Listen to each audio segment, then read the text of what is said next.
Кыргызстан Коммунисттер партиясынын төрагасы Исхак Масалиев деген баштапкы ички иштер министри генерал Субаналиев деген жигитибиз бар атат. Аксынын күйөө баласы Токтосун Тыныбековдун күйөө баласы бүтүндөй Кыргызстанга таанылып калган, мыйзамдарды эң көп жазган Ишенбай Кадырбеков деген жигитибиз бар атат. Мына жерде мына супсулуу болуп жүргөн кызыбыз биздин Ноокен районунан баратат, Кочкор атанан Биригет Чыныгүл деген кызыбыз. Москвадан, Россиядан иштеп жүргөн убактылуу биздин жигиттерден, кыздардын атынан Орозай Нарматова деген кызыбыз баратат. Мирлан Урайымов деген жигитибиз баратат. Нурбек Кубанычбеков деген жигитибиз баратат. Чоңалай районунан бул жерде Турсунбай Шарапов деген жигитибиз баратат. Дагы кимдерди атап берейин? Айтор биздин курамыбызда бир базарком, же бензин, же солярка саткан, же базарда камогу бар, же тыйын алмашкан жердин кожоюну, андай азаматтар жок. Андай азаматтар жок бизден. Бизде жалаң сабаттуу, тажрыйбалуу, эң негизгиси колу таза, ою таза жигиттер, кыздар. Булар баякындай оор сөздөрдү түз айта алат. Бир нерсе жазып берсең окуй алат. Өзүнүн фамилиясын жазалап, качан кайсыл жерде окуунун бүткөндүгүн билет, дипломдору бар колунда. Сабаттуу инсандар бар атат. Жогорку кеңеш деген бул улак тарта турган жер эмес. Жогорку кеңеш бул күрөшө турган жер эмес. Соодалаша турган жер эмес. Жогорку кеңеш бул мыйзам чыгара турган жер. А мыйзамды кантип чыгарат эгер сабатсыз болсо? Биздин элибиз, биздин касиеттүү Кыргызстаныбыз көптөгөн жылдар бою улакчыларды, базарчыларды, тойкананын ээлерин, ар кандай бизнесте жүргөндөрдү жиберип, кайра 10 жылдан бери каткырып күлүп атабыз. Биздин курамыбызда 45 жылдан бери депутат болуп жүргөн, бирок значок тага элек Рахман Разыков деген жигит бар. Кара Суу районунан баратат. Мен кече айттым, ошол азыр жогорку кеңеш Рахман Разыковдун ишин тартып алган. Ал концерт койбой калды көптөн бери. Эмнеге? Себеп жогорку кеңеште концерт кызыктуураак болуп атат. Эми ал киши дагы жата берип кыйналды дагы, эми алар менен орун алмашалы деп Рахман Разыков жогорку кеңешке баратат. Жогорку кеңеш сатира ойноп атат. Кандай дейсиңер? Туура болуп атабы ошол? Мына ушундай жагдайлар менен улам, себеп биздин курамыбызды эл курайт деп жарыялаганбыз. Элдин калдоосуна, элдин сыйына ээ болсо, ошол киши депутат болуш керек. Биз бүтүн Кыргызстан эмне үчүн айтып атабыз? Партиялык системаны жоготобуз деп. Тойдук партиялык системадан. Мен 2010-жылы айттым эле сиздерге келип. Бул жарабайт. Бул конституция туңгуюк калып барат. Укпай койдук го. Жок, ошо Атамбаев туура айтып атат, Апичем туура айтып атат деп чыкты. Алар эмне дешти 6 жылдан кийин? Бул конституцияга бомба катылып коюлган экен деди. Туура, ал менин сөзүм эмес. А ошол жерде бомба жатканын билишим үчүн 6 жыл керек беле?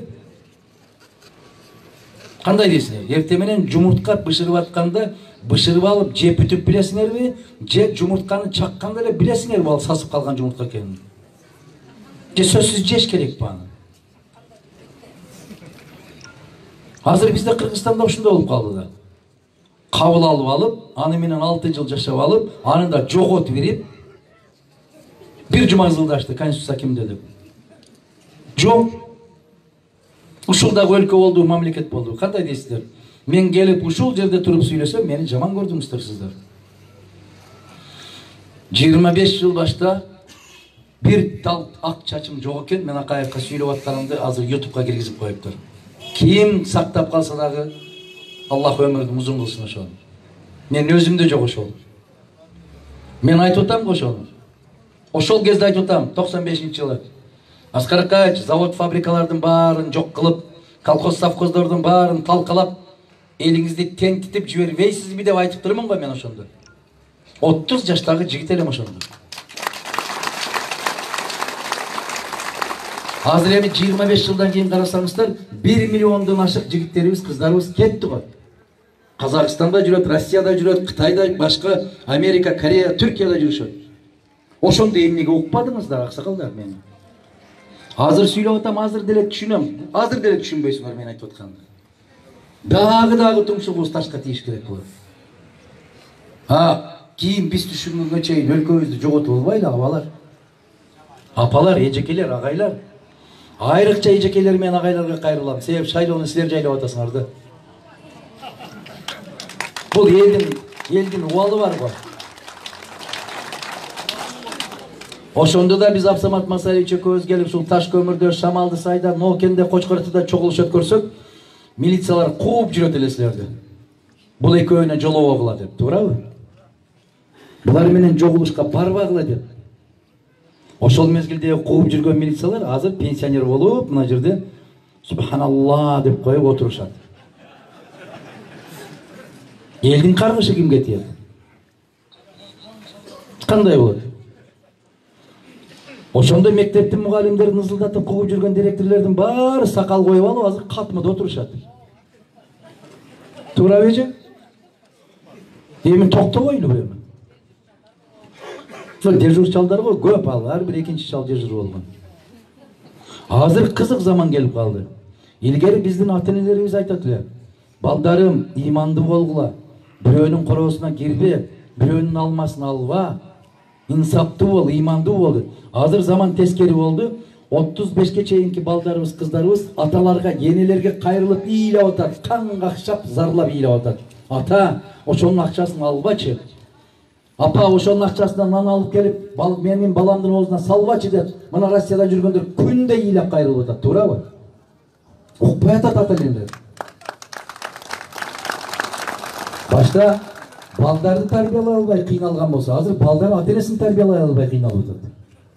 Жебе ичпе деп атат, туурабы абалар?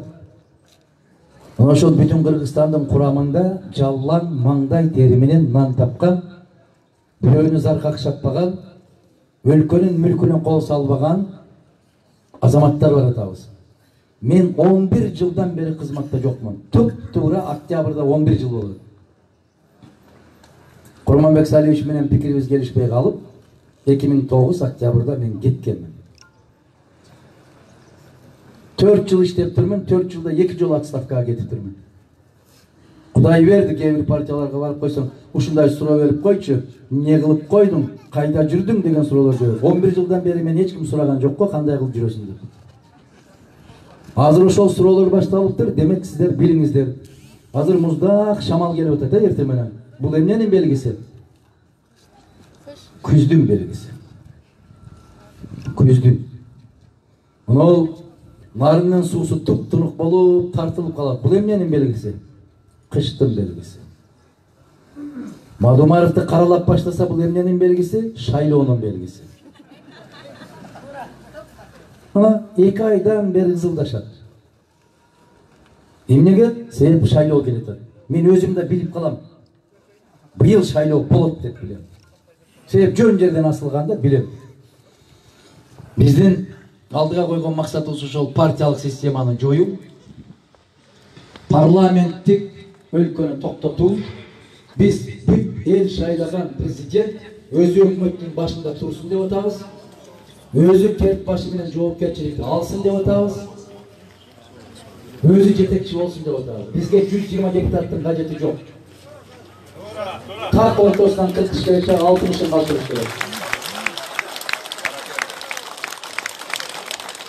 Парламентти кармаганга ал жак бер жагы 1 миллиард сом кетип атат.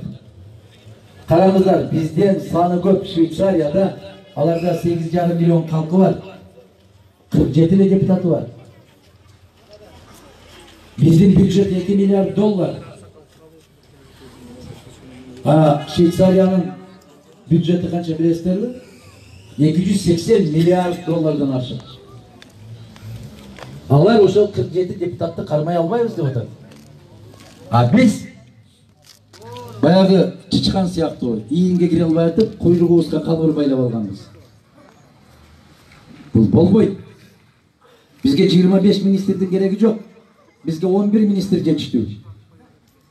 Bizge Kırgız hökümetinin gereği yok. Prezident özü başında dursun, büttü.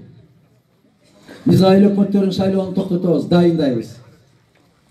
Biz rayonduk gençti, oblastlık gençlerdi kayradan kalına keltiremiz. Sebep biylik elden acırap kaldı. Biylik elden ünün ukpay kaldı. Biz Sayuzdun mezgilindegidey sistemanı kayra ornatobuz. Men uşul prezidentlik şaylooga çıkkanda 11-жылы ушул жерге келип артка кайталы деп чакырсам, кейлер айткан, элдин баары алдына чакырып атат, Модумаров артка чакырып атат деп. Артка кайталы деген сөз бул өсүүдөн артка кайтпайбыз. Артыбызды караганыбызда касиеттүү үйүбүз бар эле. Каада салтыбыз, маданиятыбыз бар эле.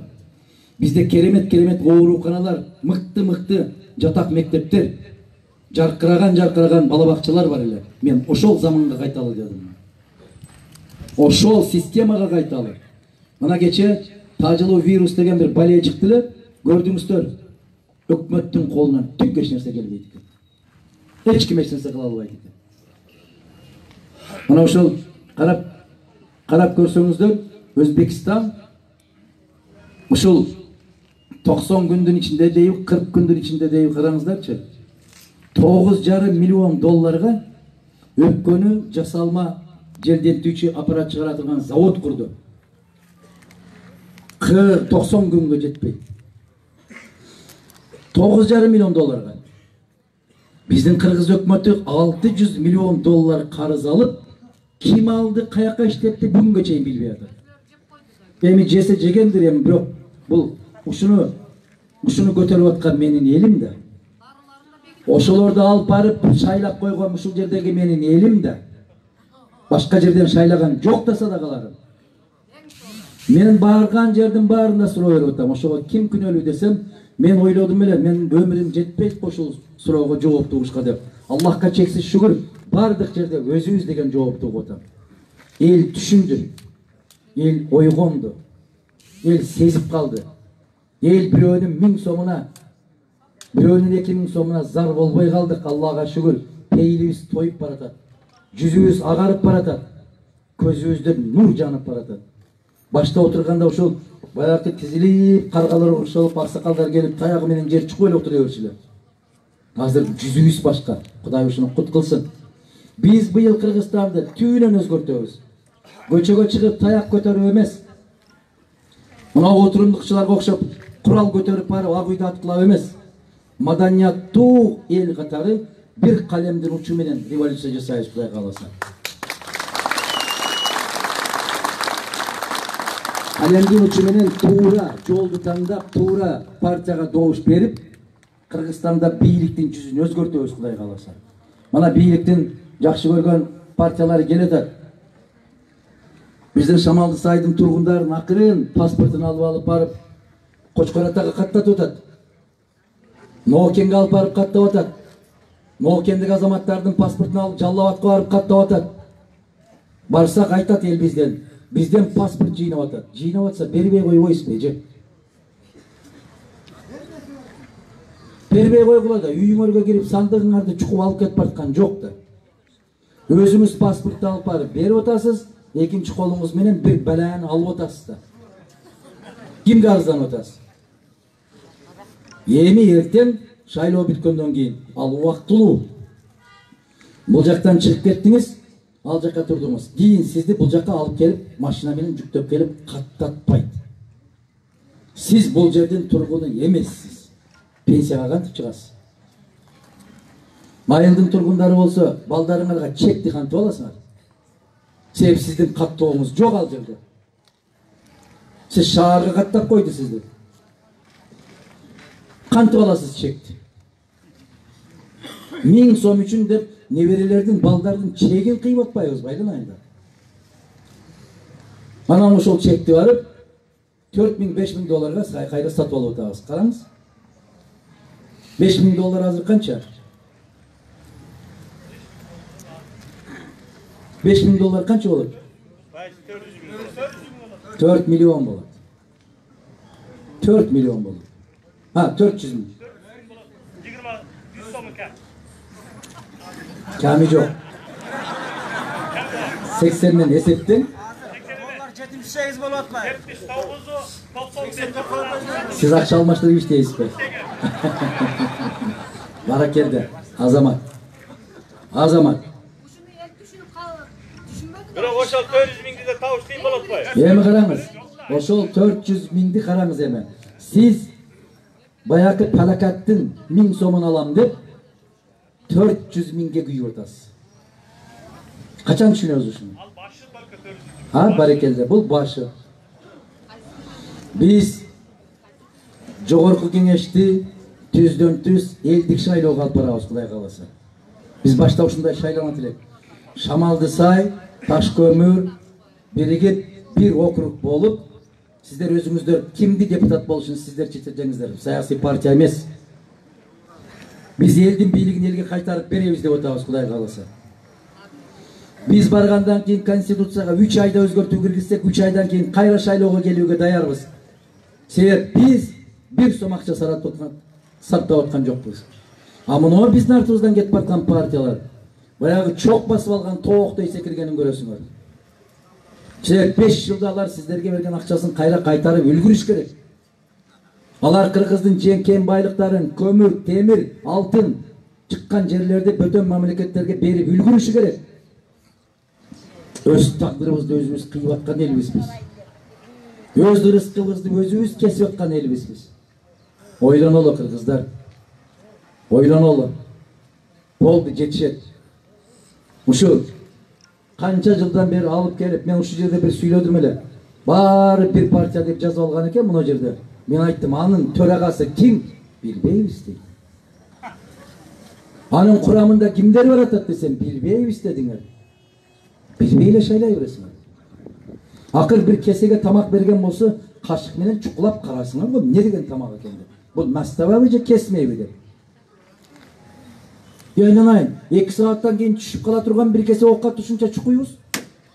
5 жылдык тагдырыңды чече турган партияны түзөлө алып барып коюп коюп атабыз. Бул кандай жоопкерчилик? Карап көргүлө башка партиялардын курамына. Кимдер бар атат? Азыр мына Чимкирик Какырык деген атка конгон парламенттин 90'u бар атат, 90'га жакыны. Бирок алар көйнөгүн өзгөртүп алды. Жоолукту башкачан салды, кепканы башкасын кийди. Келетат суп-сулуу болуп. Сүрөттөрдү илиптир жылмайган. Могул сүрөттөрдү илүүгө мен тыюу салдым эле. Мен канчайым эжекебиз чыгармачыл инсан да бул киши афиша илип жүргөн. Ушул нерсени жакшы көрүнсө керек дейт. Бирок эжекебизге рахмат. Неге? Көпчүлүк жерде ушундай сүрөт илбей койсоң, силер барсыңарбы деп сурайт экен. Илип коюптур, ушул биз баратабыз дегендин белгиси. Себеп кээ бир партиялар айтып атыптыр, бүтүн Кыргызстанды каттабай койгон, өтпөй калган, ошон үчүн бизге өткүлө деп. Ниети өздөрүнө жолдош болсун ошолордун. Бүгүн илинди. Бүгүн илиндиби? Кайра алып койгула. Biz gelip kettik alıp koyuyorlar. Erten çatak yerlerde var durup kalıp da bu. Doğru. Çöp bastırıp çöptün üstünden anı 4 yağından taş menen baylap koyuyorsun. Bağırınardın közüne öttürse gerek şu bilgiler. 5'inde kiminin koluna etkiletten. Oşolordun paydası yok degende oşuğa tiysinçe. Anday bolboyt. Bizdin sürötübüz sizlerden jürögüңүздөрдө inşallah. Biz sizlerin yüreğinizden hiç kim uçur albaysanız. Ben bargan yerde aytıptam, onday tal kucaktap, terek kucaktap, köçök kucaktap, temir kucaktap durganlar törtünde kalaversin köçöde. Bizde akırın bar şu yerge jetkip koyuyor. Bular kalaversin. Kıskaça programmabız uşul, kalganların tereң kenen ukkansızlar. Biz emni üçün uşul Kançayım ayım kokşuğun, Rahman Razıkov kokşuğun, Abidin Temirip kokşuğun, Temirlan Сыманбеков kokşuğun, madaniyattın işmerlerini alıp baratabız. Bilesizler mi? Sen Jogorku Kengeşte birinci кезекте madaniyattуу жигиттер kızlar varsındır. Biri-birinin ak taza ekendигин muşu menen emes, madaniyatı menen taanытсын деп baratabız. Ben bunu belki kelgen sorularga жооп берели, анан кыскача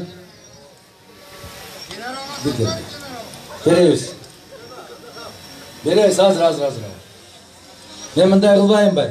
Суроолордун баарын берип бүтүңүздөр. Ага чейин General Mırzaga söz berбейинби? Bu kişi süйлösün. Andan keyin kança aymayın bir ek oğuz söz süylösün. Bu kişinin ha boldu. Akat süylösün mü? Süylösün mü? Makul. Anda mınday kılalı. Hazır Akat Mırzaga kıska söz verelim. Kança aymayacağımız süylöptür. Kalgan talapkерler өздерінің округунда сүйлөп атат. Biz округ кылып койгонбуз, караңыздар. Bizde 5-ci turasınbı? 3-cü turasınbı? 2-ci turasınbı? Ayırması yok. 95-ci, 105-ci tursan dağı. Ben siyezde uşunu jarıyaladım. Bizden partiya uşunusuyla ayırmalanat. Partiyanın koldoğusuna ye olup sen deputat bola albaysın. Eğer seni el koldoğusun. Eğer sen 115-ci tursan, oşol жерден baratkan jerinden el koluna götürüp, sağa tiyiştүү koldoğu görsötsö, ekinci turgan adam uçup ketip, sen 115-ci turgan barıp deputat bolosun. Bütün Kırgızstandın adilettүүлүгү ушунда. Bizge elдің koldoğusuna ye bolgon deputat керек. Partiyaga jakkan emес. Biz partiyaga kızmak kılbayбыз. Biz elge kızmak kılabыз. Ушуну да эске алып коюңуздар. Başka partiyalarday bolup ызылдашпайбыз, чырылдашпайбыз. Эмнеге? Себеп мен Акаттан 1 сом алган жокмун, Канча Аймежекемден, жеңемден 1 сом алган жокмун. Bizde çatagыбыз жок.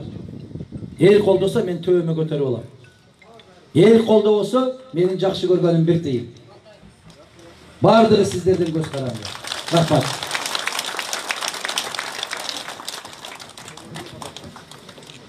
Саламатсыздарбы, урматтуу туугандар. Ушул биздин партияны сыйлап, чогуу келгениңиздерге ыраазычылык билдиребиз. Биз эми ушул бүтүн Кыргызстан партиясына баш аягы 7 партия келип кошулдук. Мен да өзүңүздөр билесиздер, Улуу Көч саясий партиясынын төрагасымын.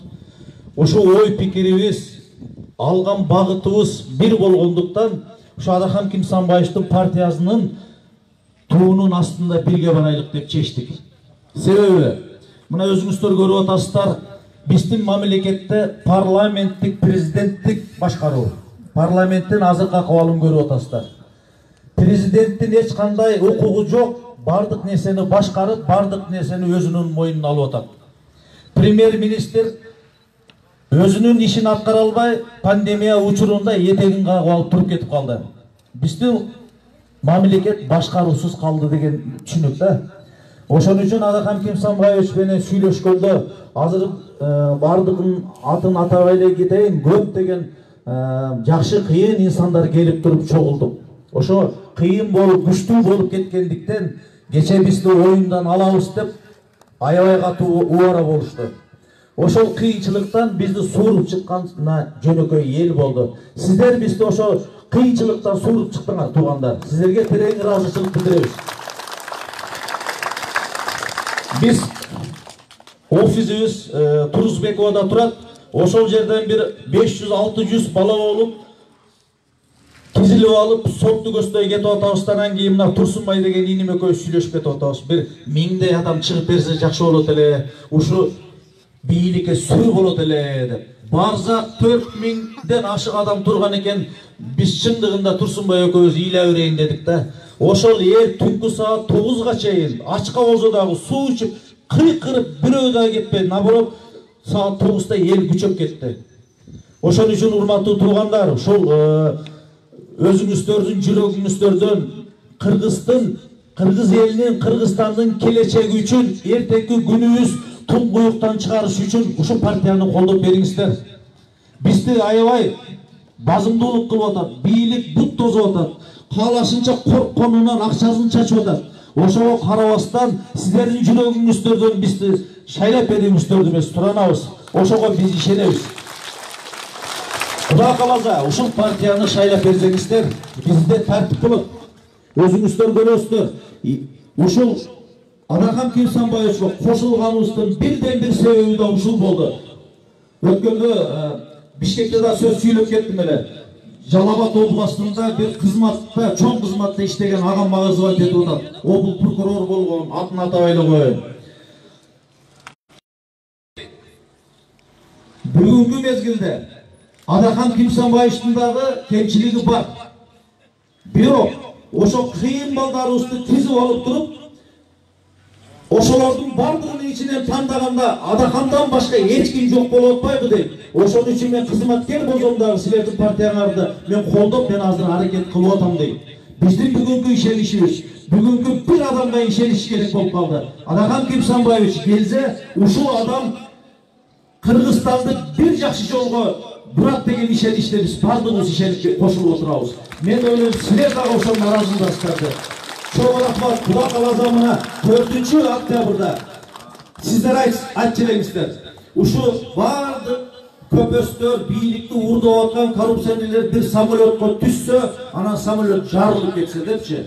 Мына бүгүнкү күндө бардыгыбыз самолетко отурдук. Ар кимизи бирден самолет менен учуп кетип атат. 4-октябрда культурный революция кылып туруп, бир жүрөгүңүздөрдөн бир калемдин учу менен бизге жол ачып бергиле. Рахмат сиздерге. Келип катышып атканыңыздарга терең ыраазычылык билдирем. Генерал Курсатка берели эми. Рахмат. Ассаламу алейкум, урматтуу Шамалдысай шаарынын тургундары. Мен сөзүмдү баардык жерде окшош баштап, бүгүнчө башка темада өтөйүн дедим. Кече бир иним менен жолугушуп калдым ушул жерден. Анан айтып атат биздин лидерге, мен да отурам. Бизде дет моңдоолор чыкты, байлар чыкты, элге жаман көрүнүп башка болуп атат дейт. Мен айтат элем, биздин партия, башкача айтканда Адахан Кимсанбаевич баштаган партия бүтүн Кыргызстан. Ошондой эле менин позициям. Азыр Ахат досум айтты. Коррупционерлерди, урларды, караларын, контрабандисттерди самолетко учуруп жардырбайбыз. Биз колуна кишен салып, элдин жеген байлыгын кустурабыз.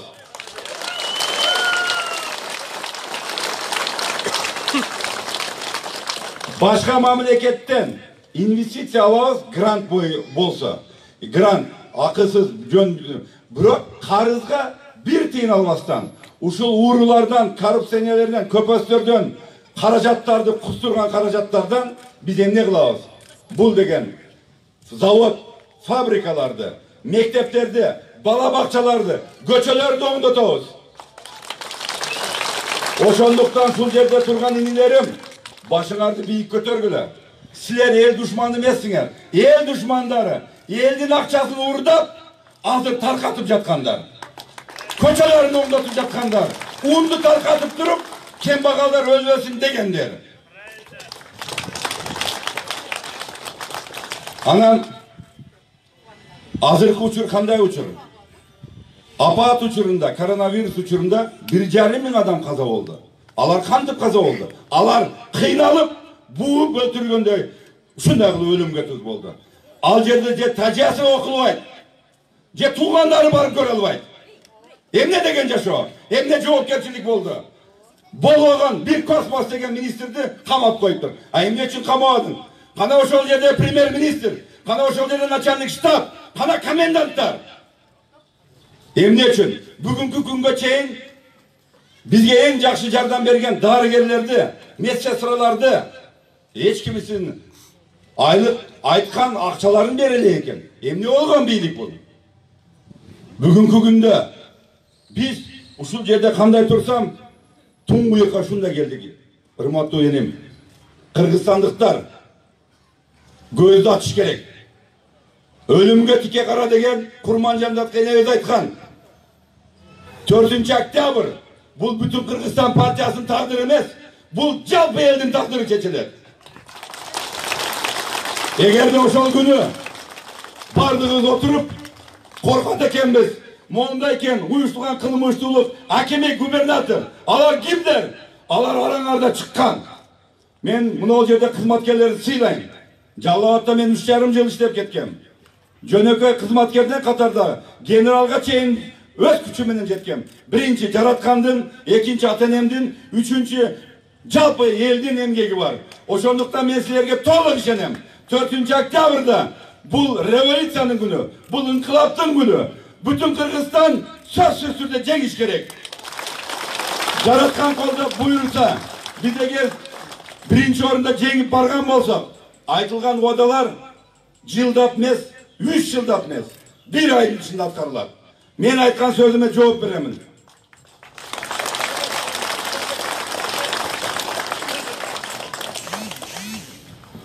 Bileği güçlülerge aytıp koyun. Sportsmenlerge, başka dinlerime. Sizler kimsinger özü? Kıyım bolsan ringke çıktın. Kıyım bolsan sportsmen bolsan. Kırgızstan jelegin kökke jelbiretkin. Kırgızstan jelegi 2-3 yılda gana kökke jelbiret. Birinci, bizdin arada çıkan olimpiyadalık, el aralık, meldeşlerde utkan sportsmenler jеңip байгели орунду алганда kökke jelbiret. İkinci, bizim prezidentimiz başka mamlekettin prezidentimen jolukканда gana. Kıyım bolsan sen jelekti kökke jelbiretkin. Biröөнү bechara kembagalды korkutpagın. Baldardı korkpagın. Oşonduktan hiç kim korkpoş gerek. Alar. Urmatlı inlerim. Sport, men dagы sportsmenmin. Dünyadыk arenaga çıkpasamam, bir arnamız gerek. Uşul jerde oturgan baldardı karagıla. Baldarınar var, atenenger var. Sizler ayıldan çıkkansınlar. Men uağında koy bakkamın, daruz ekkemin, pakta tergemin. Bardığın jasaganбыз. Zavodda işlegen 3,5 yılda. Bro, uşul baldarın keleceğini oylasan, sen erten eline gelgende emne de aytasın? Kimnin balası desem ne deysin? Palanca Cemkor'dun akçasını alıp özümdün aylımdı vurup, aylımga korkutup bana monda kılgam dep aytasın bu. Bugünkü günde keyber partiyalar bakıldap söylep jatar. 10 yıl oturdu men bilgenden. 2010'dan keyin aytayın. Emne iş kıldı? Anı kim şayladı? Anı el şayladı. Emne kıldı? Aları şaylap üstünden gülüp jatabız. Gelse dağı uğurdagan akçalarını alıp durup dağı şaylayız deyiz. Biz kimmiz özü? Oşonu oylamamız gerek. 4 oktyabrda urmatlı tuğandar жүрөгүбүз менен абийир арнамыз менен шайлоого бардыгыбыз барып бүтүн Кыргызстанды шайлашыбыз керек. Bir жолу шанс бергиле Атакан Кимсанбаевич баштаган партияга. 1 жылда эгерде болбосо мен өзүм мандатымды таштап туруп кетемин. Эгерде айткан уадамды аткарбасам мен келип кечирим сураймын. Бардык элдин. Eğer de şu adam başka yola çıksa, ben öldüm.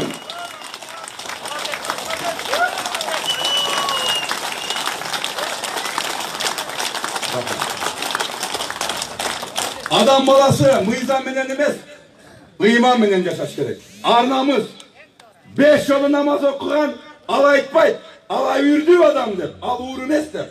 Adamın balası bardığı, yürekte oluş gerek. Bardığı.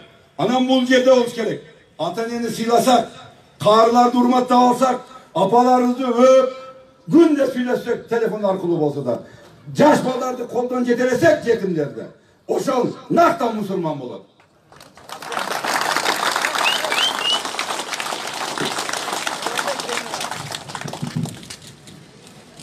Bizde sotka verdi, otka verdi. Gebirleri oyladı. Bışıkanı şıltığa kılıp özleri çıkmazdan men şunu aytayın. Sorun başarıştı. Jakşı, öte jakşı mamilede olganбыз. Birge işleşkenбиз oşta. Al imandı jakşı adam. Başka gep anın tegereğindekiler je bolbosam başka күчтөр var. Sotка berdirip bütün Kırgızstandı mizin kaytarabыз dedi. Emne oldu жыйынтыгында?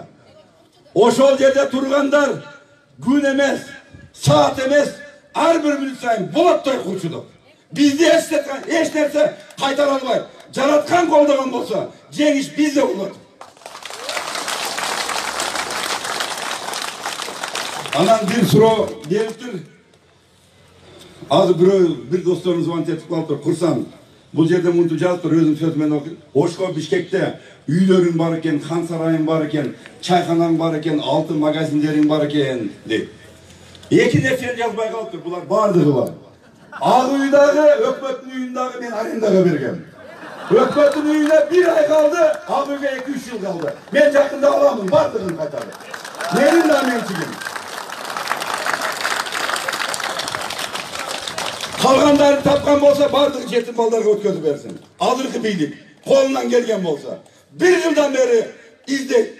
Классташтарым калбады, айылдаштарым калбады, туугандарым калбады. İzdep eşteke takmayın. Sebebi çok eşteke. Bardıq var. Benim baylığım bu sizdersiniz. Beni saktap kalgandağı bu Calpı Kırgızstan, Calpı Kırgız elim. Rahmat sizlerine.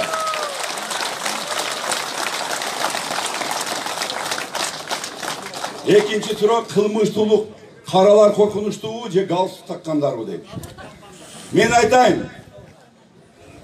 Men general bolganlıktan, forma giygendikten bu biz mıyzamdı өлкөдө жашагандан кийин элге чындык, бийликке тартип, өлкөгө өнүгүү болуш керек. Адилеттүүлүк, мыйзамдуулук дайыма болуш керек. Ошондуктан сөзсүз түрдө уюшкан кылмыштуулук деп бардыгына бир гана эмес, галстук таккандар эң коркунучтуу. Gündüzü kabinetinde oturat, geçkürün uyuşturan kılmıştığın yüğüne varat. Anam belegin apar beret. Bardığın. Oşanduktan biz gelgen bolsak, galsuk takkandan başlayız, uyuşturan kılmıştılık menen birge çok bolat.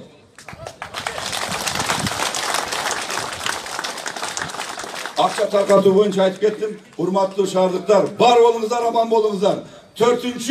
Oktyabr günü jüröңүздөр менен Абир Арнамыз менен buyursa жараткан колдоп, bütün Kırgızstan'da kolda бериңиздер. Rahmat sizlerге. Rahmat. Geliniz.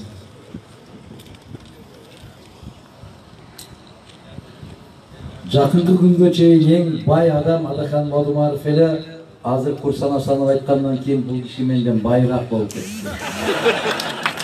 Бул киши агынды да арендага берген турбайбы.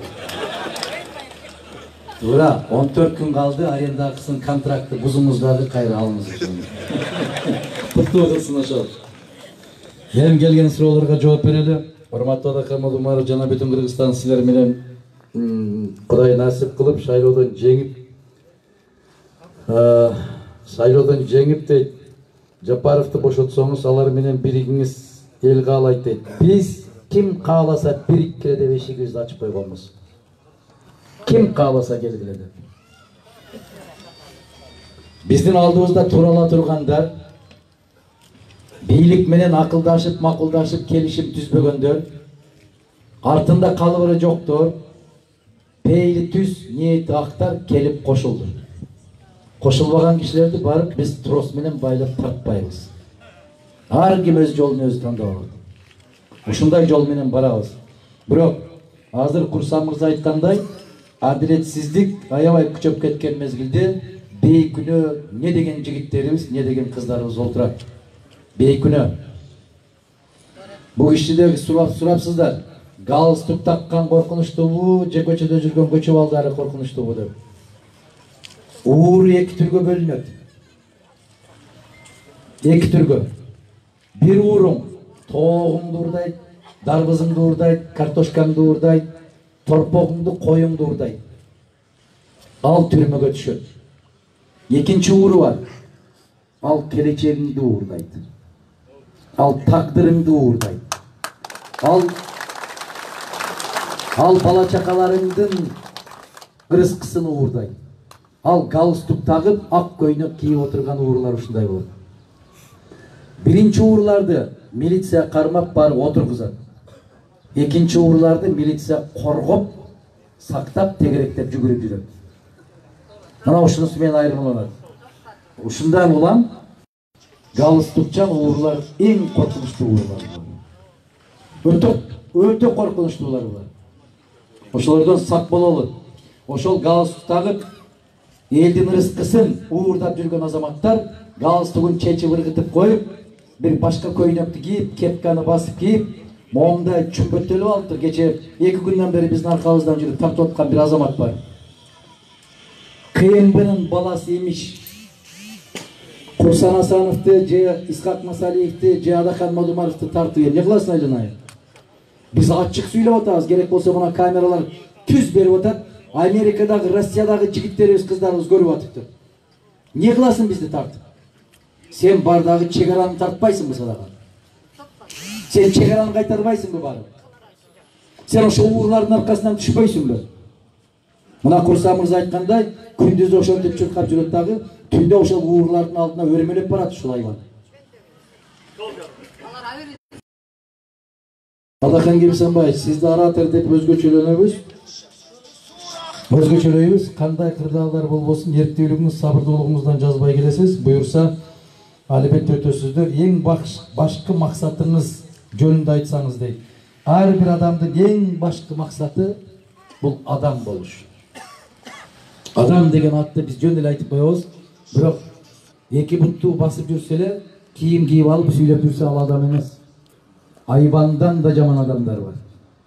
Мына караңыздар, сыртка чыгып кетип, бир тууганын үйүнө 4 жашар, 5 жашар балдарын таштап кетсе, ошолорду зорлуктап, ошолорду кыйнап аткандар ушулар адам бар. Айбан да бул ишке барбайт. Эч качан айбан да ушул ишке барбайт. Коргойт балдарын. Мына теледен көрүп атасыздар. Ушул өрдөктөр дагы түлкү келаткан болсо, ушул канаттарын жайып алып, пышылдап ошолор менен согушуп атат. Бүтүндөй жаңырып атат. Бул эненин мээри. Коргоп атат ошолор. Башка бирөөнүн короосуна келеткан болсо дагы, ошол чымчыктар дагы чырылдап, жыланды тепкилеп чокуп атат. Биз ким болуп калдык бүгүн? Эмне деген өлкөгө айланды? Бизде иман кетип калды. Биз бала кезде Үпөлдөн экинен алып кел, же Патма эжеден алып кел, же Канысадан алып кел деп мен апам жиберет эле. Камыр ачып калды, кечке чейин жаап берет, эртең берет деп. Анан биз каалагандай кылып кайра алып барып берет элек. Азыр ошондой кылсак, ушундай чатак чыгып атыптыр. Менин наным чоңураак эле, сеники кичинекей. Менин наным калың эле, сен жука нан жаап берипсиң. Мына пейилдин тараганы ушул. Аусың аусыңга каттама жасатпай калды. Аусың аусыңга келип, боорсок жасап даярдашпай калды. Сен 2 килограмм гүрүч сурап алган болсоң, ошонун ээсинен 2 килограмм алып келип бер дейт кайтарганда. Мен дадил гүрүч бердим эле, сен калта гүрүч. Туурабы апалар? Күндө окуп атасыңар ушуну. Эми ушунун баары каяктан? Пейилден. Пейилден, урматтуу агалар, эжелер. Саламатсыздарбы? Бүтүн Кыргызстан ушул негизги максат ушул. Элге кызмат кылуу.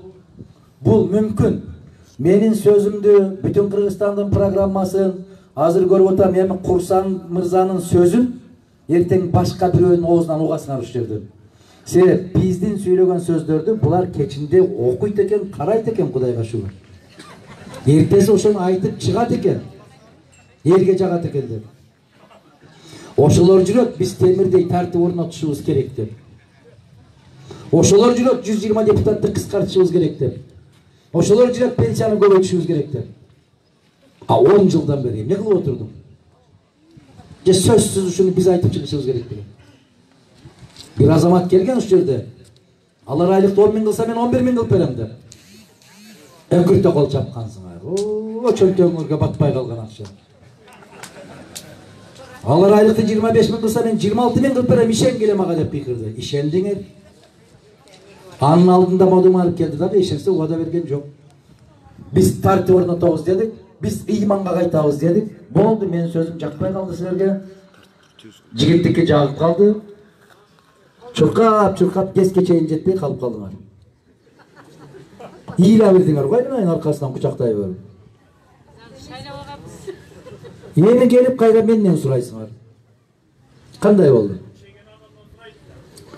Ишенгенди ишенип эле жон койбой, ишенгенди тиреп көтөрүп коюш керек. Тирегениңер башка, ишенгениңер башка болсо, бул не деген заман? Мындай болуптур да, сиздин сөзүңүзгө бир короодо чычкан, тоок, уй, кой, уй чогуу жашашат экен. Анан чычкан чуркап келип, баягы тоок менен койго уйга айтат экен да. Жигиттер дейт экен. Могу жерге биздин үйүбүздүн кожоюна капкан коюп коюптур дейт. Капкан. Десе алар каткырып күлөт дагы, ага биздин тиешебиз кандай, капкан сага коюлган дейт. Чычкан капа болуп кетип калат экен. Анан ошол капканга жылан түшүп калыптыр. Үйдүн ээсинин аялы келип, ол алайын десе, жылан чагып алыптыр. Чагып ооруп жатып калган экен, үйдүн ээси келип тоокту союп шорпо жасап бериптир. Бизге тиешеси жок деген тоок кетиптир. Оорусу күчөп кеткен экен, дарыгерди чакырса, ушундай дары аласың деген экен, койду сатып, союп. Ага дары алып бериптир. Ага дагы болбой, акыретке кетип калган экен, уйду союп тажиясын өткөрүптүр. Анан чычкан карап отурат дейт, не болуп кетти депчи. Түшүндүңөрбү?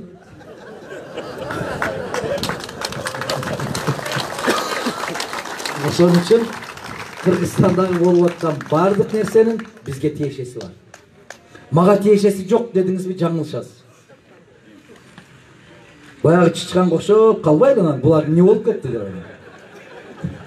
Ар бир болуп аткан нерсеге тиешебиз бар. Себеби өлкөбүз бир, элибиз бир, жерибиз бир, демек тагдырыбыз да бир. Эч кимибиз четте калбашыбыз керек. Ким билет кандай болуп кетишин.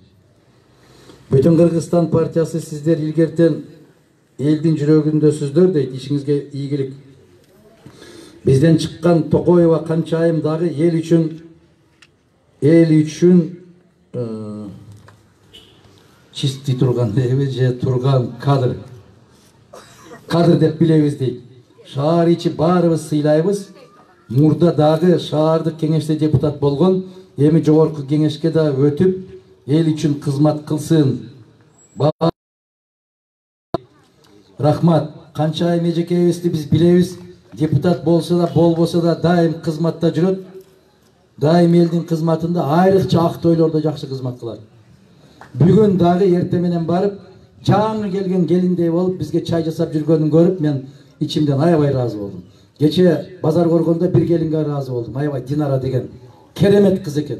Бизден талапкер жок базар көргөндө. Ушунчалык чырылдап, өз элди уюштуруп, акча топтоп, штаб ачып, Актилек деген жигит экөө. Бири-бирин тааныбайт экен, аябай катуу иштеп атышыптыр. Ошол Динара айым, Актилек деген жигит ушундай жолугушуу уюштурду. Кээ бир жерлерде талапкерлерибиз ошондой уюштура албай атат. Караңыздарчы, бул не деген айкөлдүк. Мына ошол Динара айым айтып атат, мен паланчы жердин келини болом, паланчынын келини деп. Мен микрофонду алганда айттым, не деген мына ошол тарбиялуулук. Мен баланчынын кызы болом деп айткан жок. Мен баланчынын келини болом деп айтты. Мына накта кыргыз касиети ушундай эле кыздарыбыз. Үйдөн чыктыңбы? Баланчынын кызы эмессиң, барган жердин кызысың. Мен аябай ичимден ыраазы болуп, элдерге бата бергиле дедим ошол келинге. 5 баласы бар экен. 5 баламды тобокелге салып коюп, бүтүн Кыргызстанды сотко берди дегенди дейт. Мен ушул жерде машинага отуруп алып, таксиге отуруп алып жөнөдүм дейт. Бул не деген адам? Бул кандай жүрөк? Ошон үчүн биздин келечегибиз аялдар, кыздар, жеңелер, аяштар, сиздер. Эркектерге ишеним жок. Чынын айтып атам мен, эч тамашасы жок. Оомабыз биз. Bir жетелеген мал болуп калдык да. Мен өзүмдү кошуп айтып атам, кече Каракулжадагыдай болуп, бир аялдай болуп чыкпагыла анан. Бизди ушундай дедим. Жок, биз ушундайбыз. Эркектер ушундайбыз. Себеп жана Курсан мырза айткандай, бирөө кышкырып койсо титиреп, чабыранын ар жагына кирип кетип баратабыз. Аялдар бар экен, коом сакталып турат. Ошон үчүн биздин пайгамбарыбыз айткан, саллаллаху алейхи ва саллям, аял эне бул медресе. Кайсыл коомдо аял күчтүү болсо, ошол коом күчтүү болот деген. Кайсыл коомдо аял таза болсо, ошол коом таза болот деген. Кайсыл коомдо аял тарбиялуу болсо, ошол коом тарбиялуу болот деген. Себеп балдардын кандай өсүшү көчөдө кыйкырып жүргөн биздин көз каранды эмес экен. Үйдүн кожайыны мен деп кыйкырып койгон. Жок, биз эмес экен. 95% баланын мүнөзүн эне тарбиялайт экен. Эне. Муну британиялык окумуштуулар далилдеди. А биздин пайгамбарыбыз саллаллаху алейхи ва саллям 1,5 миң жыл башта айтып койду муну. Британия окумуштуулары азыр ушул далилге келди. Ошон үчүн энелерди, эжелерди, аяштарды, келиндерди аяйлы. Ушуларды таза сактап калалы. Биздин канча айме жекебиз ошондой аялдардын бири деп билебиз. Бар болуңуз. Мына Чыныгүл айым ошол Ноокелден, Кочкор Атадан биздин талапкер. Штабта отурса, баягы көчөдө жүргөн балдардан телефон чалышты. Бүтүн Кыргызстан деп жүрөт экенсиз, бизге келбейсизби, сүйлөшүп коелу десе, мен өзүм жалгыз отурам, келе бер дептир. Ошол бойдон жыты да жок анын. А эгер ушул Чыныгүлдүн ордунда бир жигит отурганда, шарт чамаданды түйүп, биринчи такси менен Бишкекке уруп жүрөтүлөр. Жалганбы?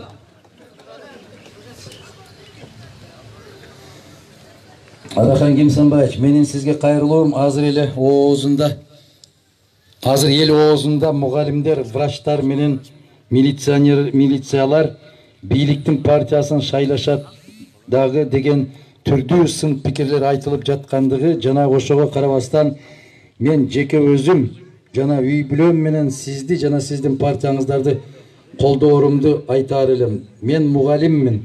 Менин тандоом бүтүн Кыргызстан. Сизге ден соолук, узак өмүр каалайм. Менин тандоомду эч ким өзгөртө албайт жана куугунтук болбойт деп ойлойм. Сизди терең урматтаган жөнөкөй эле мугалим дейт. Рахмат, эжекей. Агайбы сизби, эжекей сизби. Сиздин тандоооңузду эч ким өзгөртө албагандыгынын өзү сиздин адам экендигиңиздин белгиси. Биз адамбыз да. Кече айттым мен бир жерде. Малды алып барып аркандап койсоң, ошол жерде оттойт. Bir çakaga su alıp barıp koysun, anın narın suusundan alasınbı, arıktan alasınbı, je kranktan alasınbı, bari oşonu içet. Biz adamız. Biz özümüz tandayız. Biz kayda жүрүштү, kim menen жүрүштү, kayda жашаштı, kanday üyü kuruştu, kimge doğuş berişti, özümüz çeçebiz. Oşonubuz menen adamız. Muna mugalim, kim жазсаңыз да, агайсыз бе, жекейсиз бе, siz окуткан балдарга, окуучуларга рахмат ушул. Ушул бактылуу балдар болот. Себеп аларды адам кылып тарбиялайсыз.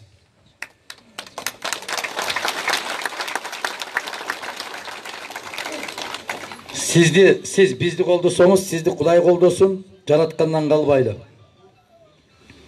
Могул жерде ыр жазылыптыр. Ырды мен өзүм эле чөнтөккө салып алайын, э? Бир сап, сиз жаздыңыз беже? Түшүнбөдүм турмуш жыр чатагына дейт, түшүнө албайм кыргыз калкына. Эмне болуп жатат азыр жашообуз, качан биз кыргыз оңолобуз? Бийлик десе шашат ак үй тарапка, жакшысы да жаманы да дал ошол жакта дейт. Пайдасы жок жүздөгөн депутаттар минип жүрөт Lexus Hammer'лерди дейт. Эмнеге биз кыргыз ойлонбойбуз, акчадан башкасын ойлонбойбуз, ыйык тутуп, ыйык сактап баарынан эмнеге ата мекенди коргобойбуз, ыйык тутуп, ыйык көрүп баарынан эмнеге бүтүн Кыргызстанды колдобойбуз дейт. Рахмат. Allah razı olsun ejеке. Агайбы ким жазды, атын жазбай коюп расында. Бизде көптөгөн баатырлар ушундай. Жазбай коет, анан кээ бир учурларда окмуш сөздөр элдики деп кетип калат. Ассаламу алейкум. Кандайсыз Аллах кол деп элдин сүрөсү менен өтүп калсаңыз, жашоо шартын оңдоңуз. Сиздердин үмүтүңүз абдан чоң. Мадумаров Адаханага сизге оомат дейт. Баарыбызга бирдей болсун. Урматтуу бүтүн Кыргызстан партиясы көпчүлүк эл колдоп келишкен жана колдоп беребиз. Анткени жол башчыңар Адахан Кимсанбаевич. Мен көп нерсеге үйрөндүм, ушу өзүм жөнүндө жылуу сөзгө үйрөнө албай койдум. Мактаган сөздөргө себеп эсте аткандан бери жамандай берип, КТР мени ошого көндүрүп коюпту. Ушундай ыңгайсыз кетем өзүм. Көз тийбесин, жараткан өзү жар болсун, кыргыз элине депутат эле эмес. Ушул инсандай президент керек, ошондо гана мекенimдин көйгөйлүү маселелери чечилет, өсүп өнүгөт деп ойлойбуз. Ийгилик сиздерге дейт. Алла разы болсун, сизге да ошондой ийгилик. Момунов Акат өзүбүздөн чыккан кулум дейт. Акатты сыйлайбыз, урматтайбыз. Акат Акыновичтин ийгилиги жана кемчилиги жөнүндө айта кетсеңиз дейт. Сиз сыйлайт экенсиз, кемчилигин айтпай эле койбойм.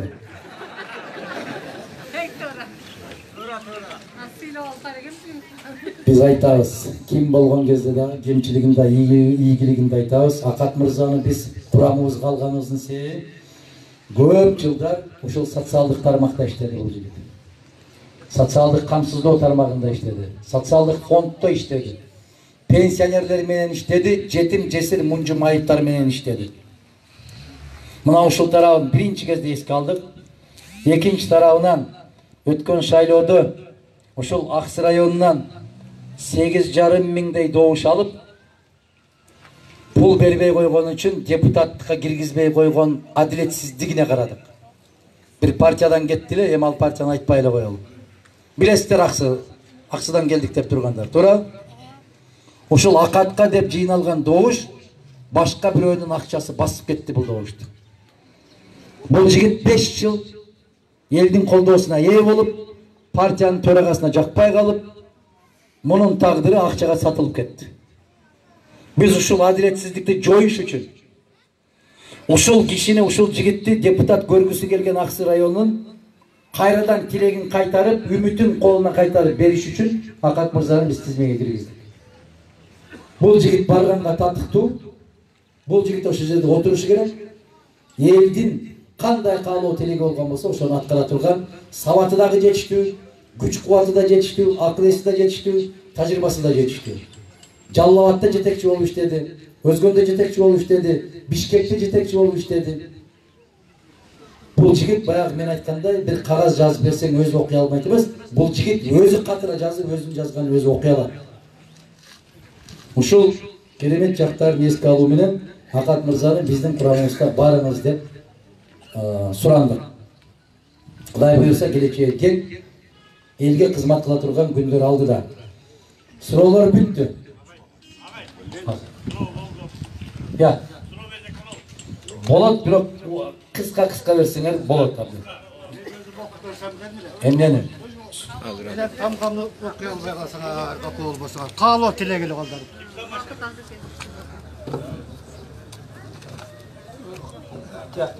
Саламатсыздарбы, калайык калк. Биз ушул партияны колдойбуз да, анан мен 2 сапты жазып берип окуп кете берейин дедим эле. Баягы бир адахан сүйлөп, булар айтып аткандан жүйрүмдү кызытып коюшту да. Биз аксакалбыз, чалбыз, дежурный болду эле, анттелек, минттелек өтпөй калган себеби биз күнөөлүү болдук, чындап, ооба. Бирок мен бул элдин талабын колдоп, дайым эле жазып келем. 17-жылда президентке шайлоо болгондо жазып өзүмдө кичине өтүп калдым. Бирок баары окуп коюшка туура келет. Энергетик болгондон кийин жазган саптар. Карт нарында кадимкидей тизгиндедик. Алтын келим башкаларын изилдедик. Баалыктын баарына ээ боло албай, байкуш кыргыз тарап кеттик бириндедик. Кайдасыңар калк башында төбөлдөрүм, карашым ак көйнөк чоң көйлөңдөрүм, алтымыштан өтүп кеткен курагым, бирок көрө албадым элдин ямын көргөндөрүм. Деп какшап жазып сайлап жүрөбүз. Эми бүгүнкү сөйлөгө аттангандан кийин илгилесилерге эл болду. Дегенекин болбойт. Арасында отуруп жашыргандар да бар. Башка партиялар көрсө капа болбосун деп. Жакын келип күнгө куйгундар, бул сенин чын талапкерлериң. Эми силерге каалап мына 2 сап жаздым эле, окуп коеюн.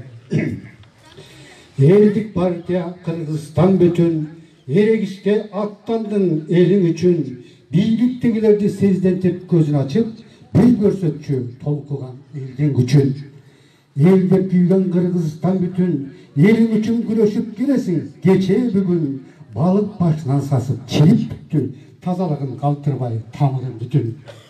Бул шайлооду жеңебиз алга, кайраттангын, шаттангын элиң барда, алакан жайып актык иште баратасың, оо жараткан өзүң болду, өзүң жалга. Амин.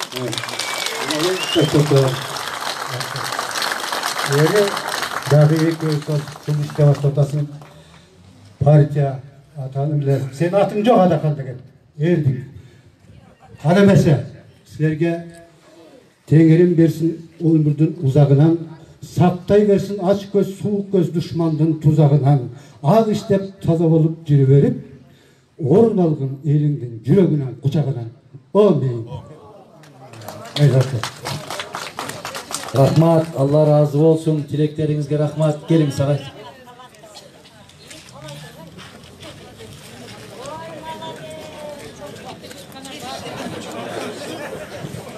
Adakan ağay, men elдің үнü, el dününü atlayışmaz. Oşol. Hazır elдің bardығы жұмысы жоқ, білесіз өзіңіз. Oşu bir soru vereyim dedim bile de oşonu qanday qılıp çeşip bere alасыз demiş.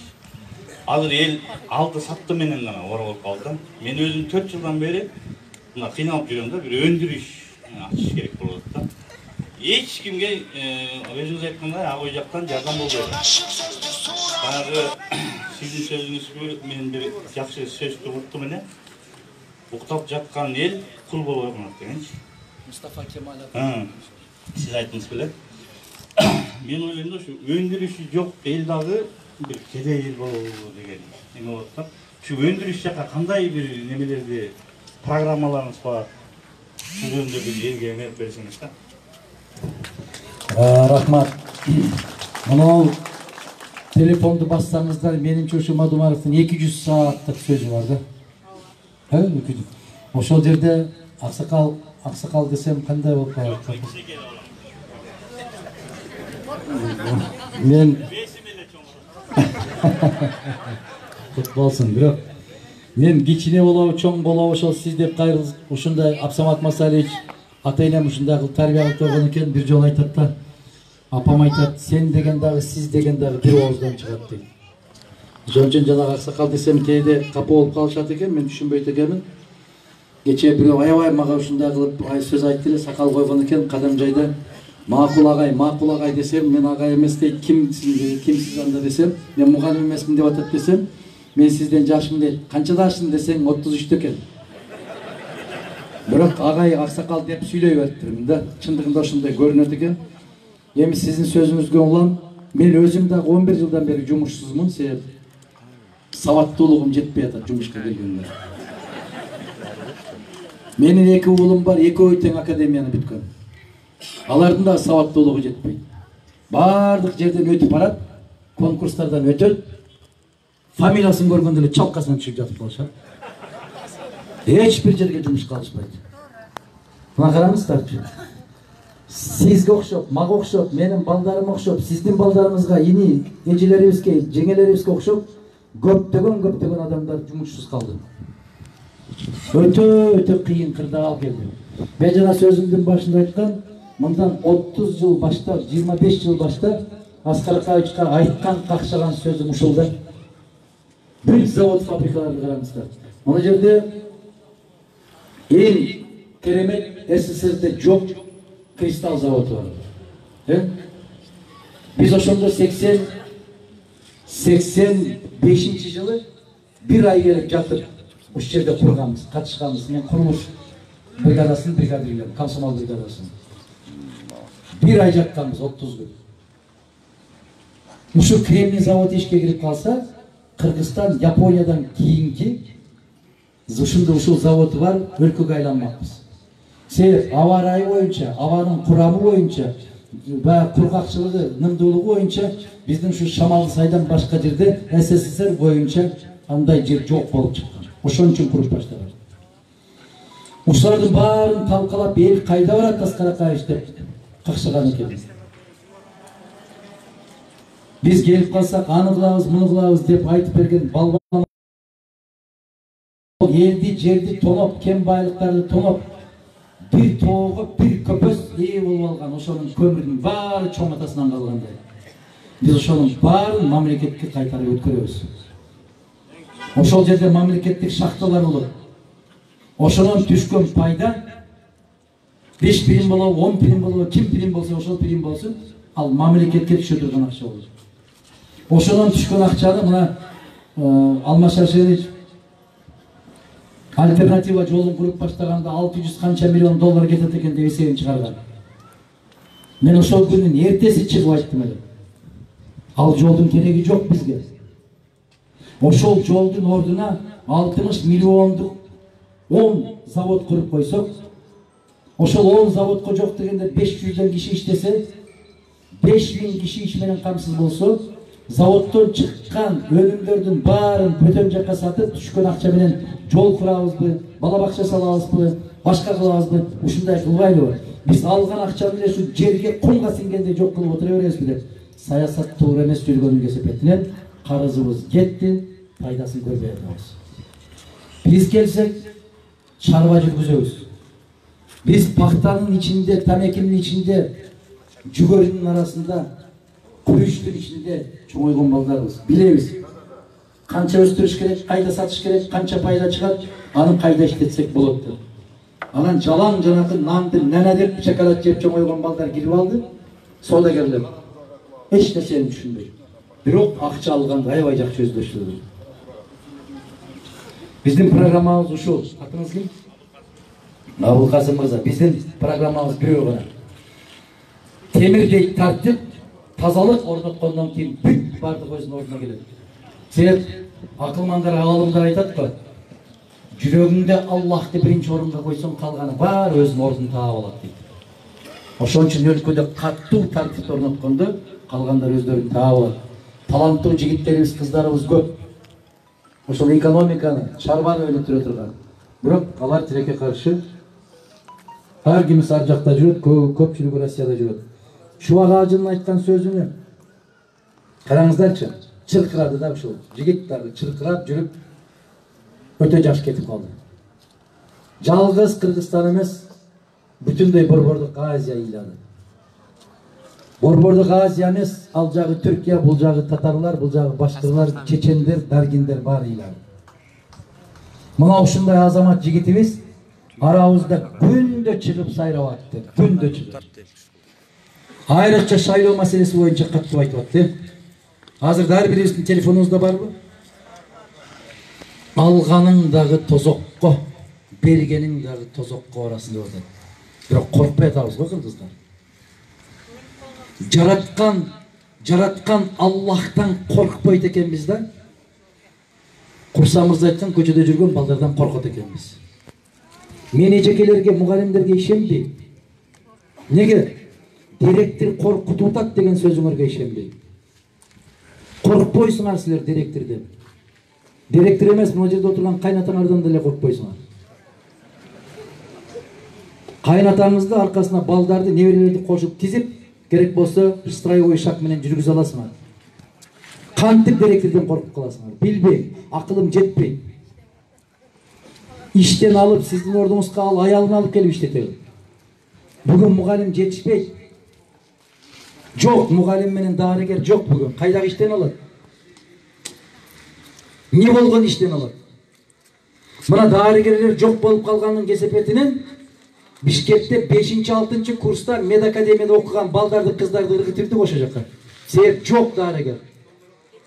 4000-5000 сомго ким иштейт? Силер калп эле коркуп жүрөсүңөр. Же коркуңар келгени үчүн коркуп атасыңар. Себеп ал жактан дагы бир бала бар да. Сен 10 бала алып кел дейт. Мен муну жасап берем. Эжеке, сиз мугалимсизби? Жок. Алдын иштен айдайт дейсиз. Келин мугалим бар. Канышайжа Кызылжарда боло элек, азыр мындан кийин туугандар аксы. Сөзүмдүн аягында Ай, той таш көмүр, анан аксы адам кетет. бир жолу өмүргө келет. Кайра кайтпайт. Мына ол Lexus не деп жаздыңыз? Lexus минип жүргөндөр, Hammer минип жүргөндөр, Алхамдулиллах, амин. Brabus минип жүргөндөр, не минсе ошол минсин. Кече оору көрсөттү. Аллахтын атын жаман. 4 тактан үстүнө коюп барабыз. Жазбаңыз алдында, уят. Ким болсо ошол болсун. Бриони костюм шым $5000, $6000 турат. Ошону кийип жүргөндөр дагы мына эле биздин Шамалды сайдын базарына барып 12 метр сурп алып ошол менен оронуп кетти. Кычылдатып арчып жүргөн ботинкасы $500. Аны дагы чечип алып калды. 3 кабат кылган тамы да калды. Бул жер шамалсыз. 2 метр кап караңгы жерге кирди. Жок дегенде момундай болгон май шам күйгүзбөйт. Ал сен үйүңдө илинип турган $15.000 люстра эмес. Жок эч нерсе. Демек муну ол дүнүйөң бир тыйынга турбайт экен го, татыбайт экен го. Сен күндө кучактап, мойнунан өп жыттап, кумарың канбай калган балдарың да калды, неберең да калды. Нени алып кетти? Эч ким сактанып калган жок. Алым болуп сактанып калса чубак калат эле го. Же ушундай ааламдын акылын чөнтөгүмө салдым деп зар какшаган акыныбыз Элмирбек калат эле го. Кетти го. Экөө тең биздин эң мыкты досторубуз эле. Мен ошол экөө тең менден бир канча жаш кичи болсо дагы достордой мамиле кылат элем ошолор менен. Мына маңдайымды карасам, Фрунзе атындагы номер 8 мектеп экен. Ушул мектептен көп балдар окуган болсо керек. Көп кыздар окуп чыккан болсо керек. Номер 8 деген аябай жагып турат мага. Кандай дейсиңер? Кат маңдайыма жазып коюптур. Номер 8 жок. Баарыбыз ушу мектепте окуганбызбы? Шайлоо күнү кайсы мектепте окуганыбызды эстен чыгарбайбыз.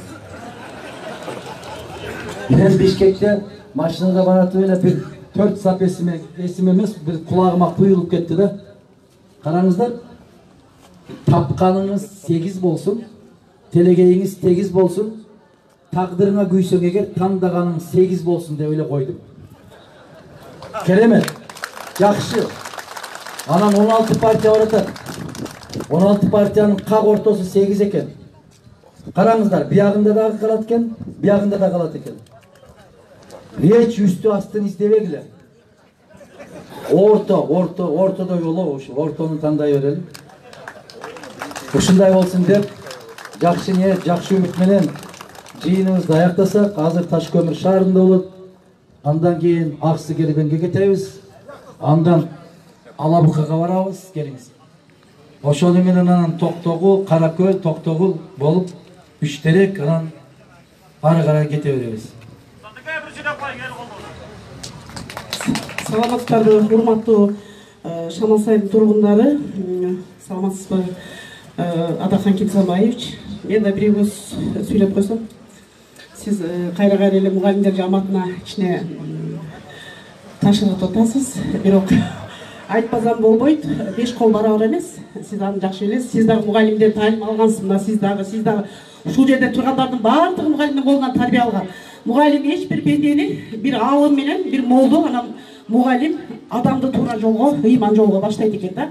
Мисалы үчүн элим, мекеним деп бизде ушундай жакшы бир макалдар менен, жакшы бир ырсаттар менен элди тарбиялап келгенбиз.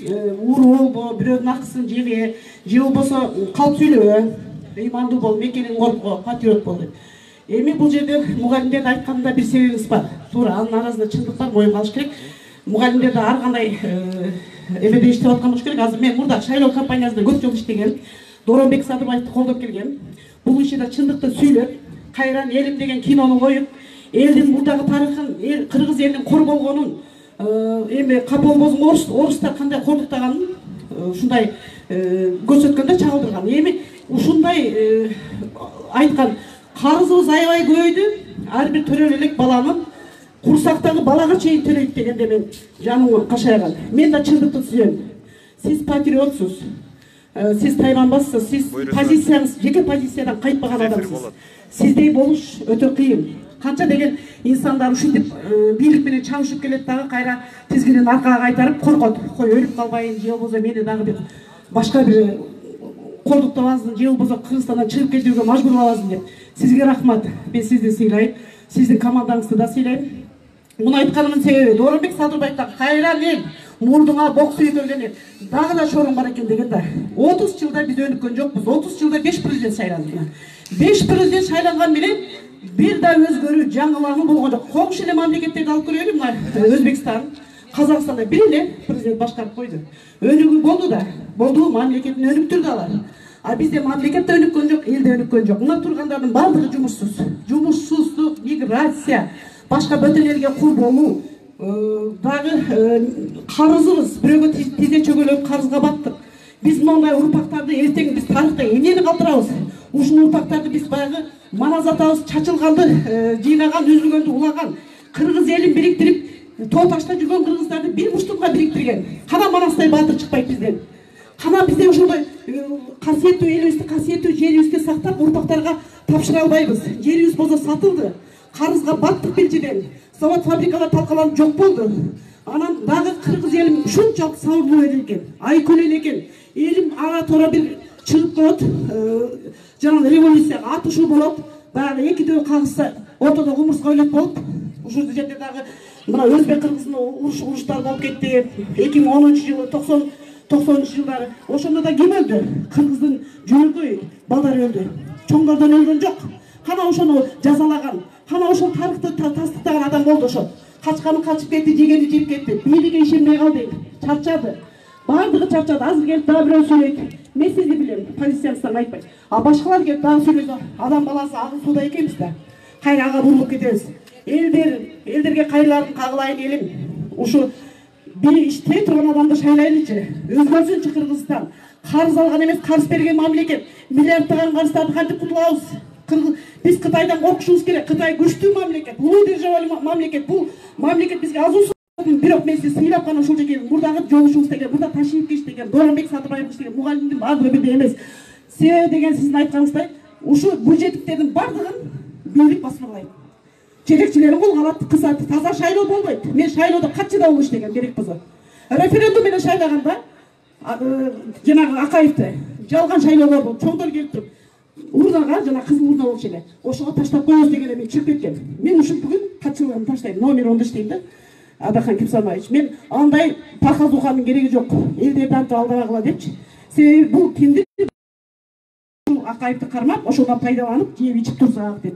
Сиз айткандай күчтүү академик, күчтүү илимпоз, бирок бийлик башчылыкка, мен дагы өзүм жеке көз карашым, бийлик башчылыкка жумшагара киши болчу. Баягы өзүнүн апасы айткандай, аялын башкара албаган эркек бир мамлекетти башкара албайт. Чындыгындачы. Мына ошол үчүн мен айтам, чындык келсинчи, коррупция, тартипсиз, сиз айткандай зордук, зомбулук, мына ютубтан көрүп атасыңар. Кордук, закон иштебейт. Законду көзөмөлдөгөн адам жок. Тартип жок, тазалык жок. Эми бир Кыргызстан өзүбүзгө келип, бир өнүгөлөчү. Кетмен доордо жашап атабыз, мынакей биз өнүгүү жок. Элдер космоско учса, тиги деңиздин үстүнө көпүрө салып атат. Эми сиздерге ишенебиз. Кимге ишеничти билбей калдык, бирок бийликке барып калсаңыздар, бүтүн колго алып Кыргызстанды өнүктүрүңүздөр. Эр эмгектен баркалып алат деп. Жакшы иштесеңиздер, тарыхта каласыздар. Рахмат, ишиңиздерге ийгилик, жолуңар ачык болсун, жолуңар шыгыр, жолдошуңар кызыл болсун, Аллахым колдосун.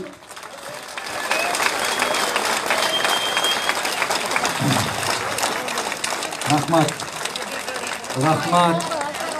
Мол эжекебизге рахмат. Мугалимдерге дедиңиз эжеке. Мен дагы өмүр бою бир мектепте иштеген мугалимдин баласымын. Мен мугалимдерге тийишкен жокмун. Бирок өзүңүз айттыңыз аягында. Бүтүн жалган шайлоолорду өткөрүп келатабыз деп. Ошол жалган шайлоолорду өткөрүп келаткан жерге бир дыйканды отургузбайт да. Же ал жерде дарыгер отурат, рецепт жазала турган, же мугалим отурат. Ошол жерден барып, кагаздардын бүт баарын оңдогон интеллигенттер отурат да. Мен ошол жерде айттым, эгерде сиз сыяктуу кыз сайкалдай болуп, сиз таштап кеттиңиз. Ошол жерде сиз менен кошо дагы 8 таштап кетсе, заман өзгөрүлөт эле. Калгандары таштабай атпайбы? Тескерисинче сизде жеке каралап атпайбы чыгып алып? Жөн эле отура бербей, бир эле ошого керек беле? Кече караңыздар, Борбордук шайлоо комиссиясында 9 киши отуруп добуш бергенде, бир Атыр Абдрахматова деген кыз тикеден тике каршы чыгып баатырдыгын көрсөттү го. Чыгып интервью берди го. Түшүндүрүп берди го. Бүтін Қырғызстан қатталсын деген документ мына деп қашық айтып, бардығының пешенесіне тақап қойды ғой. Мына ошол қанчалық деп атқанда дағы, бүтін Қырғызстанды Өткөрбаев деп атқанда, ошол Анархан Егенбердиева деген сот қашқайып чындықты жариялап салбады ғой. Ежекер, бары бір кишиден башталады. Булактагы бір тамчыдан башталады. Миллиондағы бір сомдан башталады. Сіз чыгын көтөрүлүп ачык айттың, 25 жылдан кейін айтпаң Акаев туура эмес шайланганды. Кезинде айталы. Убагында айталы. Туура айттыңыз. Не үчүн Өзбекстан, Казакстан, Тажикстан дүркүрөп өсүп атат? Кече эле 15 жыл башта Тажикстанга биз жардам берип турган өлкө эле. Ошондо тажиктердин президенти айткан, эгерде биздин боордош кыргыз өлкөсү болбосо, биз ачка калмакпыз деп, себеп блокадада калган. Биз пейилибизди оңдобой койдук дагы, жараткан Аллах айтып атат, чындыгында жетекчиңер өзүңөрдөн деп атат. Эл кандай болсо жетекчиси ошондой болот деп атат. Демек күнөө бизде экен, өзүбүздө экен. Сизге окшогон эжекейлер көбөйсүн, агайлар көбөйсүн. Баарыбыз эжеке агайлардын колунан чыкканбыз. Алар устат бизге. Биз сыйлайбыз, урматтайбыз. Эми караңыз, 2005 жылы элдик бир кандайдыр бир төңкөрүш дейби, оодарыш дейби, башка дейби, элестеткилечи. Кече 15 жыл баштагы болгон окуя. 2005 жылы биздин бюджет 24 миллиард сом эле. 2006 жылы 67 миллиардка көтөрүлдү го, 3 эсе. Иштесе болот экен. Болот экен. Мадумаров 10 жыл премьер-министрдин орун басары болду. Куловта. 10 айдын ичинде бүтүндөй мектептеги балдарга 1 класстан 4 класска чейин ысык тамакты камсыз кылып койдук го. Россия өтө бай өлкө. Бизден 15 жылдан кийин ушул кадамга барды го. Биз демек башка өлкөлөрдү аттап өткөн экенбиз го. Ошондо муну маданият кызматкерлеринин, мугалимдердин, дарыгерлердин айлык акысы 3 эсе көтөрүлдү го эжеке, эсиңиздеби? Демек татыктуу инсанды көтөрсө, өлкө заматта өзгөрөт экен го. 1200 трактор келип, дыйкандарыбыз жыргап калбады беле бекер. 455 айыл өкмөтүбүздүн ар бир айыл өкмөттүн төрагасына бирден машина мингизип койбодук беле. Биз пенсия менен пособияларды un, май, чай, конфет, печенье менен бергенди токтотуп койдук эле койчу. Биздин Шамалды сай пенсияны качан алат, айлыкты качан алат, график кылып ошол күнү берип калбадык беле. 4 жылдан кийин одара салдыңар. Ассаламу алейкум деп баягы жыртык тешикке келдик да отурдук кайра. Анан кайра менден сурайсыңар. Кандай болду бул?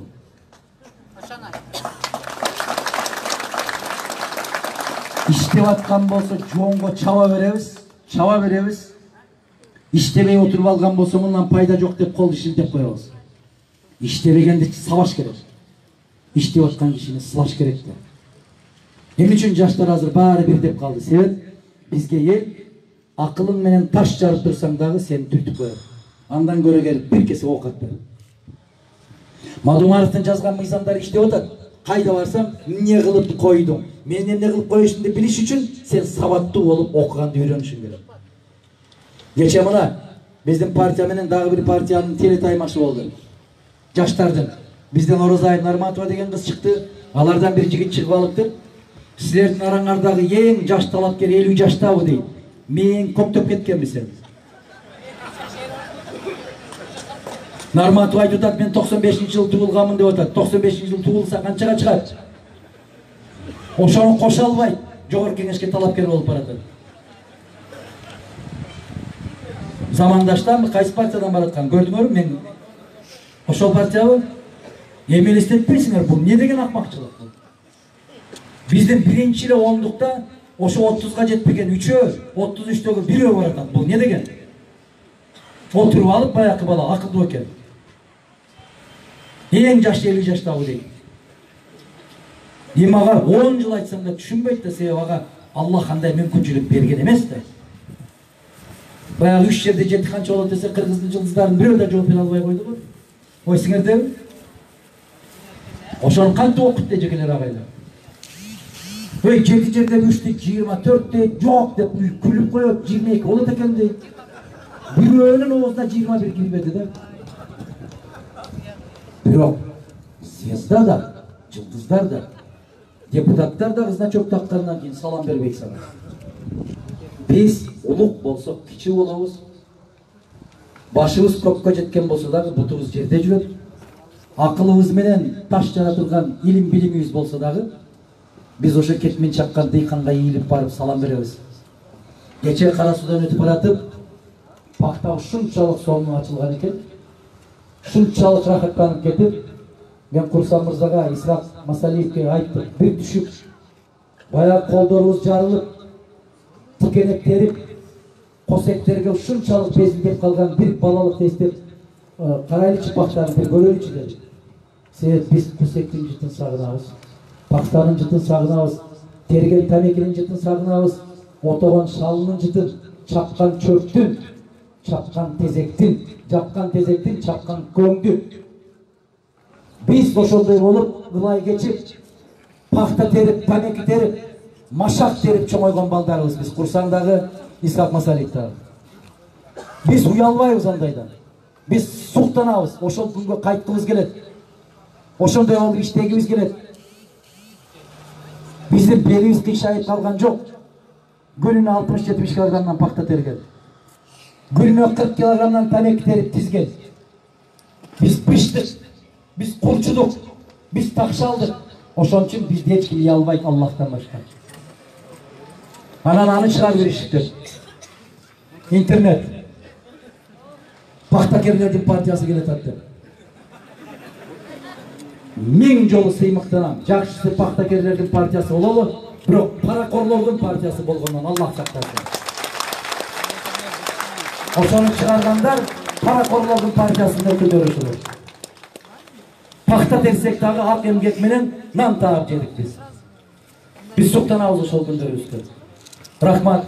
Агай, убакыт 1 минут сүйлөгөн кыргызды көрө элекмин мен.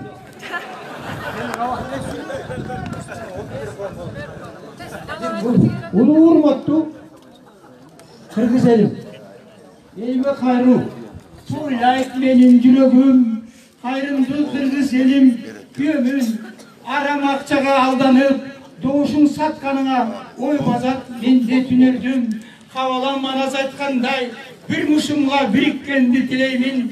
Алтай алай саян тыяншан, Гималай тоолорун түнөктөп, теңдикти акыйкатты орношуна күтөмүн. Күтөм зарыгып, кеттигерго байларга элчип чалчылып, кайда калды намысым, түпкү бар, түпмүн тамырым, бүт дүйнөнү тең деп башкарган, адыл Чыңгыз Өгүзхан, Аманбай Домбул аталарын даңгыр жол баскан, Маркс, Энгелис, Ленин, Сталин акыйкат заман курган, адаштык биз даңгыр жолдон, кордук көрдүк такыр кулдардан, ойгон кыргыз, ойлон кыргыз, каның таза, эч бир бузулгус аралашпайт башкаганга, кыргыздан чыккан чыгаан акылмандар, ишенбеген жалгандан түлкү тайган карышкырлар алып келди жакынчылыкка. Бул шайлоодо утулбайбыз. Бириксек, бир жеңден кол чыгарып, бир жакадан баш чыгарып, жүрөктөн тандап добуш берсек. Бул жемкорлордон кутулабыз. Акча адам адаштырат, акылдан керек болсо алыстатат жакындан. Өктү бол кыргыз элим, жүрөгүмдө жалындан чачып элим, теңирим мээрин чачып көгөрсүн кыргыз жерим. Siz serbest bir isyan. Dediğin bir partiye geçseler okumuyoruz. Kaçtan anda bizde?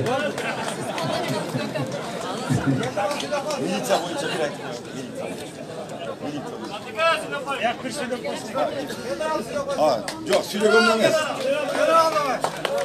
Yok, rahmat. Men özüm kesipteşlerim boyunca aytıp koyayım. Bayağı bir sırf fikir aytılmadı. Men 30 yıl işledim. Bu yerde birinciden özümün atımdan, uşul partiyanın atından men özümdün murunku kesipteşlerime tereң razıçılık bildirem. Tartipti saktap, elge kılgan mamilesi. Bugünkü Kırgızstandagı militsiya, bul murunku militsiya emes. Men to'liq ishenem. Бүгүнкү милиция өз элине ок атпаган, өз элин